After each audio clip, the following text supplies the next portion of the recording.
എല്ലാവർക്കും നമസ്കാരം. അപ്പോൾ നമ്മൾ ഇന്ന് കാണിക്കാൻ പോകുന്ന റെസിപ്പി എന്ന് പറയുന്നത് ഗ്രീൻ പീസ് വെച്ചിട്ടുള്ള നല്ല അടിപൊളി സ്റ്റൂ ആണ്. അപ്പോൾ സ്റ്റൂ എന്ന് പറയുമ്പോൾ നമ്മൾ സാധാരണ പച്ചക്കറി വെച്ചിട്ടും അതുപോലെ ചിക്കൻ വെച്ചിട്ടും ഒക്കെയാണ് ചെയ്യാറുള്ളത്. പക്ഷേ ഗ്രീൻ പീസ് വെച്ചിട്ട് സ്റ്റൂ ഞാൻ അധികം കേട്ടിട്ടില്ല. പക്ഷേ ഞാനൊന്ന് ട്രൈ ചെയ്ത് നോക്കിയപ്പോൾ നല്ല സൂപ്പർ ടേസ്റ്റാണ്. അപ്പത്തിനും ഇടിയപ്പത്തിനും എല്ലാത്തിനും കൂടെ കഴിക്കാനായിട്ട് നല്ല ടേസ്റ്റാണ്. അപ്പോൾ അധികം താമസിയാതെ ഈ ടേസ്റ്റി ആയിട്ടുള്ള സ്റ്റൂ എങ്ങനെയാണ് തയ്യാറാക്കി എടുക്കുന്നത് നോക്കാം. അപ്പോൾ അതിന് വേണ്ടിയിട്ട് ഞാനിവിടെ 1 കപ്പ് ഗ്രീൻ പീസ് തലേദിവസം രാത്രിയിൽ തന്നെ വെള്ളത്തിലിട്ട് കുതിർത്ത് വെച്ചിട്ടുള്ളതാണ്. ഫ്രഷ് ആയിട്ടുള്ളതാണെങ്കിൽ കുതിർക്കേണ്ട ആവശ്യമില്ല. ഇനി ഇതിലേക്ക് 1 സവാള നീളത്തിൽ അരിഞ്ഞത്, 1 ഉരുളക്കിഴങ്ങ്, ക്യാരറ്റ്, പച്ചമുളക്. പിന്നെ നമ്മളിതിലേക്ക് വേണ്ടത് കട്ടി കുറഞ്ഞ 1-ാം പാലാണ്, തേങ്ങയുടെ പാലാണ്. ഞാനിവിടെ 1 കപ്പ് എടുത്തിട്ടുണ്ട്. അപ്പോൾ നമ്മളിനി ഒരു പ്രഷർ കുക്കറിലേക്ക് നമ്മൾ ഈ കുതിർത്ത് വെച്ചിരിക്കുന്ന ഗ്രീൻ പീസും അതുപോലെ തന്നെ അരിഞ്ഞു വെച്ചിരിക്കുന്ന ക്യാരറ്റും ഉരുളക്കിഴങ്ങും പച്ചമുളകും സവാളയും കൂടി ഇട്ട് കൊടുത്തിട്ട് നമുക്ക് ഒന്ന് പ്രഷർ കുക്ക് ചെയ്തെടുക്കണം. അപ്പോൾ നിങ്ങളുടെ ഇഷ്ടത്തിന് ക്യാരറ്റും ഉരുളക്കിഴങ്ങും ഒക്കെ ചേർക്കാവുന്നതാണ്. അപ്പോൾ നമ്മളിതിൽ എരിവിന് വേണ്ടിയിട്ട് പച്ചമുളകും കുരുമുളക് പൊടിയൊക്കെയാണ് യൂസ് ചെയ്യുന്നത്, മുളക് പൊടി യൂസ് ചെയ്യില്ല. പിന്നെ ഇതിലേക്ക് ആവശ്യത്തിനുള്ള ഉപ്പും അതുപോലെ തന്നെ ബാക്കി നമ്മൾ എടുത്തു വെച്ചിരിക്കുന്ന തേങ്ങയുടെ 1-ാം പാലും കൂടി ഒഴിച്ചിട്ട് നമ്മളിത് കുക്ക് ചെയ്തെടുക്കണം. അപ്പോൾ 1-ാം പാല് ഞാനിവിടെ 1 കപ്പാണ് ഒഴിച്ചു കൊടുത്തിട്ടുള്ളത്. അപ്പോൾ ഇത് കൂടാതെ തന്നെ ഒരു 3/4 കപ്പ് വെള്ളം കൂടി ഞാനിതിലേക്ക് ഒഴിച്ചു കൊടുക്കുന്നുണ്ട്.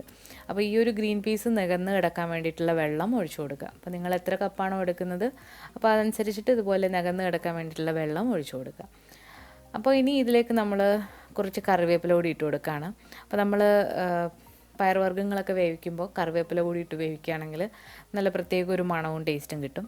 അപ്പം കറിവേപ്പില ആവശ്യത്തിന് ചേർത്ത് കൊടുക്കുക. ഇനി നമ്മൾ ഇത് അടച്ചു വെച്ചിട്ട് 3 വിസിൽ ആണ് കുക്ക് ചെയ്തെടുക്കുന്നത്. അപ്പം ഒരു മീഡിയം ഫ്ലെയിമിലിട്ട് വേണം ഇത് 3 വിസിൽ അടുപ്പിക്കാൻ. തീ ഒരുപാട് കൂട്ടി വെച്ചിട്ടല്ല, മീഡിയം ഫ്ലെയിമിൽ.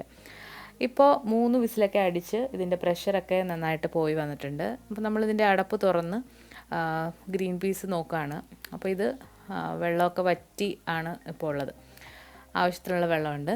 അപ്പോൾ ഈ ഗ്രീൻ പീസ് ഒരുപാടങ്ങ് വെന്തുടഞ്ഞിട്ടുമില്ല, അതേസമയം നന്നായിട്ട് വെന്തിട്ടുമുണ്ട്. അപ്പോൾ ഇങ്ങനെ ഗ്രീൻ പീസ് ഇങ്ങനെ കിടക്കുന്നതാണ് നിങ്ങൾക്ക് ഇഷ്ടമെങ്കിൽ 3 വിസിൽ അടിക്കുക. അല്ല നിങ്ങൾക്കത് ഒരുപാട് വെന്ത് പോകണമെങ്കിൽ ഒരു 4-5 വിസിൽ അടുപ്പിക്കാം. അപ്പോൾ നമുക്കിനി ഇതിൻ്റെ ഗ്രേവി തയ്യാറാക്കി എടുക്കാം. അപ്പോൾ അതിന് വേണ്ടിയിട്ട് ഒരു പാത്രത്തിലേക്ക് നമ്മൾ വെളിച്ചെണ്ണയാണ് ഒഴിക്കുന്നത്. അപ്പോൾ എപ്പോഴും നമ്മുടെ നാടൻ കറിക്കൊക്കെ വെളിച്ചെണ്ണയാണ് ഏറ്റവും നല്ലത്. അപ്പോൾ ഞാനിവിടെ 1 ടീസ്പൂൺ വെളിച്ചെണ്ണ ഒഴിച്ചെടുത്തിട്ടുണ്ട്. വെളിച്ചെണ്ണ ഒന്ന് ചൂടായി വരുമ്പോഴത്തേക്ക് ഇതിലേക്ക് ഒരു 2 ചെറിയ കഷ്ണം പട്ട, അതുപോലെ തന്നെ 3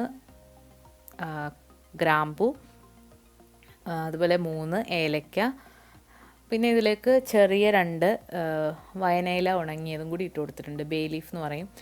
അപ്പോൾ ഇതെല്ലാം കൂടി ഒന്ന് മൂപ്പിച്ചെടുക്കാം.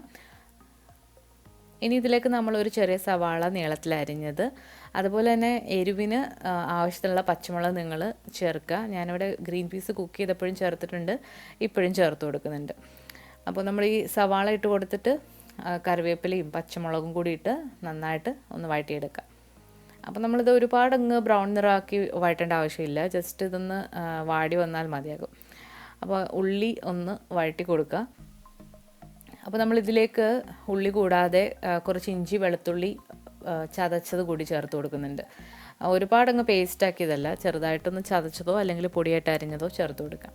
അപ്പോൾ അത് വളരെ കുറച്ച് മാത്രമാണ്. ഒരു ചെറിയ കഷ്ണം ഇഞ്ചിയും ഒരു 3-4 അല്ലി വെളുത്തുള്ളിയാണ് ചേർത്ത് കൊടുത്തത്. അപ്പോൾ അതൊന്ന് അതിൻ്റെ പച്ചമണമൊക്കെ നന്നായിട്ട് മാറി വന്നു കഴിഞ്ഞാൽ ഇതിലേക്ക് 1 ടീസ്പൂൺ പെരിഞ്ജീരകത്തിൻ്റെ പൊടിയാണ് ചേർത്ത് കൊടുക്കുന്നത്. അപ്പോൾ പെരിഞ്ജീരകപ്പൊടി ചേർത്ത് കൊടുത്തു. ഇനി നമ്മളിതിലേക്ക് എരിവിന് വേണ്ടിയിട്ട് കുറച്ച് കുരുമുളക് പൊടി കൂടി ചേർത്ത് കൊടുക്കുന്നുണ്ട്. ഞാനിവിടെ വൈറ്റ് പെപ്പർ പൗഡറാണ് ചേർത്ത് കൊടുത്തത്, അപ്പോൾ അതാണ് വെള്ള കളറിൽ. അപ്പോൾ ഇതിൻ്റെ പച്ചമണം ഒന്ന് നന്നായിട്ട് മാറ്റിയെടുക്കുക.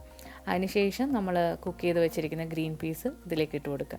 അപ്പോൾ ഇതിൽ നമ്മൾ മഞ്ഞൾപ്പൊടിയോ മുളക് പൊടിയോ മല്ലിപ്പൊടിയോ ഒന്നും ചേർക്കുന്നില്ല, അല്ലാതെ തന്നെ കിടിലൻ ടേസ്റ്റാണ്. അപ്പോൾ ഇനി ഈ ഒരു ഗ്രീൻ പീസ് കൂടി ഇട്ടിട്ട് നന്നായിട്ട് ഇതൊന്ന് തിളപ്പിച്ചെടുക്കണം. അപ്പോൾ വെള്ളം വേണം തോന്നുകയാണെങ്കിൽ കുറച്ച് ചൂടുവെള്ളം ഒഴിച്ചു കൊടുക്കുക. നിങ്ങളുടെ കൺസിസ്റ്റൻസിക്ക് അനുസരിച്ചിട്ട് വെള്ളം ഒഴിച്ചു കൊടുക്കാവുന്നതാണ്. പുട്ടിനൊക്കെ ആണെങ്കിൽ കുറച്ചുകൂടി വെള്ളം വേണ്ടി വരും. അപ്പോൾ എല്ലാം ഒഴിച്ചു കൊടുത്തിട്ട് ഇത് നന്നായിട്ടൊന്ന് തിളപ്പിച്ചെടുക്കാം.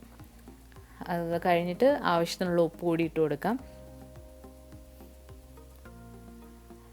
വേണം തോന്നുകയാണെങ്കിൽ കുറച്ച് കുരുമുളക് പൊടിയും കൂടി ഇട്ട് കൊടുക്കാം, എരിവ് നോക്കിയതിന് ശേഷം.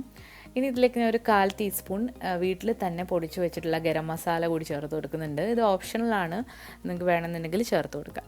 അപ്പോൾ അതുകൂടി ചേർത്ത് കൊടുത്തിട്ട് നന്നായിട്ടൊന്ന് മിക്സ് ചെയ്ത് കൊടുക്കുക. ഇപ്പോൾ ഈ ഒരു കറി നന്നായിട്ട് തിളച്ച് വന്നിട്ടുണ്ട്. നന്നായിട്ട് തിള വന്നു കഴിഞ്ഞാൽ നമ്മളിതിലേക്ക് അവസാനമായിട്ട് ഒരു 1/2 കപ്പ് നല്ല കട്ടിയുള്ള തേങ്ങാപ്പാലാണ് ഒഴിച്ചു കൊടുക്കുന്നത്, 1-ാം പാലെന്ന് പറയും. അപ്പോൾ അതുകൂടി ഒഴിച്ചു കൊടുത്തിട്ട് ഒന്ന് ഇളക്കി യോജിപ്പിക്കുക. അതിനുശേഷം ഒരുപാട് അങ്ങ് തിളക്കരുത്, ജസ്റ്റ് ഒന്ന് തിള വരുമ്പോഴത്തേക്ക് നമുക്കിത് തീ ഓഫ് ചെയ്തിട്ട് മാറ്റാം. അപ്പോൾ അടുപ്പിൽ നിന്ന് മാറ്റി വെക്കുക, അപ്പോഴാണ്, അല്ലെങ്കിൽ കൂടുതൽ ആയിട്ട് അത് തിളച്ചു പോകും. അപ്പോൾ നമ്മുടെ വളരെ ടേസ്റ്റി ആയിട്ടുള്ള ഗ്രീൻ പീസ് വെച്ചിട്ടുള്ള സ്റ്റൂ ഇവിടെ റെഡി ആയിട്ടുണ്ട്. അപ്പോൾ നിങ്ങൾക്ക് കാണുമ്പോൾ തന്നെ അറിയാം നല്ല റിച്ച് ആയിട്ടുള്ള നല്ല ടേസ്റ്റി ആയിട്ടുള്ള ഒരു കറിയാണ്. അപ്പോൾ ഇത് അപ്പം, പൊറോട്ട, ചപ്പാത്തി, അതുപോലെ പുട്ട്, ഇടിയപ്പം ഇതിൻ്റെ കൂടെ കഴിക്കാനും നല്ല ടേസ്റ്റാണ്. ഈവൻ ചോറിൻ്റെ കൂടെ കഴിക്കാനായിട്ട് നല്ല ടേസ്റ്റാണ്. അപ്പോൾ എന്തായാലും ഇതുവരെ ഇങ്ങനെ ട്രൈ ചെയ്ത് നോക്കിയിട്ടില്ലാത്തവർ തീർച്ചയായിട്ടും ഒന്ന് ട്രൈ ചെയ്ത് നോക്കണം. അതുപോലെ തന്നെ നിങ്ങളുടെ അഭിപ്രായങ്ങളൊക്കെ കമൻസിലൂടെ അറിയിക്കാനും മറക്കരുത്. ഇതിനു മുൻപ് ഞാൻ 2 ടൈപ്പിലുള്ള ഗ്രീൻ പീസ് കറി ഇട്ടിട്ടുണ്ട്. അപ്പോൾ അത് ഒരുപാട് പേര് ട്രൈ ചെയ്ത് നോക്കിയിട്ടുള്ളതാണ്. അതുപോലെ തന്നെ ഇത് നിങ്ങൾ ട്രൈ ചെയ്ത് നോക്കുക. അപ്പോൾ പുതിയ റെസിപ്പി വീഡിയോകളായിട്ട് നമുക്ക് വീണ്ടും കാണാം. താങ്ക്